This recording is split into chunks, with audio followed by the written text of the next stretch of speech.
In March of 2020, Canadians woke up and realized that this great charter of rights and freedoms that were sold to us as a great means to protect those rights and freedoms meant nothing. And we realized that it was only a worthless piece of paper. It was hailed with great fanfare 38 years earlier as a means to prevent government from intruding into our fundamental freedoms.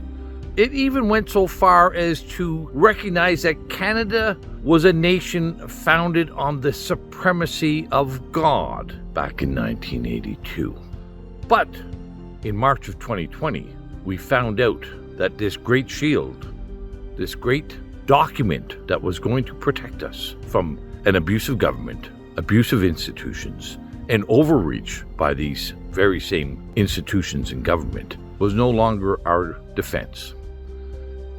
Our courts upheld this government overreach and abuse of our fundamental freedoms as they agreed with the government that we could be locked down, we could be isolated, we could be confined, that our fundamental freedoms of peaceful assembly, worship, expression, speech, and mobility were no longer fundamental.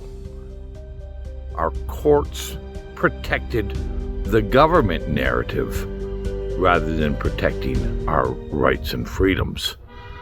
This week in Canada, a User's Guide and Owner's Manual, I'm pleased to have former Newfoundland Premier Brian Peckford join with us. Many of you will know that Brian was a very outspoken and vocal defender of freedom during that dark era of COVID when our Charter of Rights and Freedoms was dismissed. I think we can all say we realize now that any and every law is only as good as the integrity of the people who are employed to enforce and uphold the law.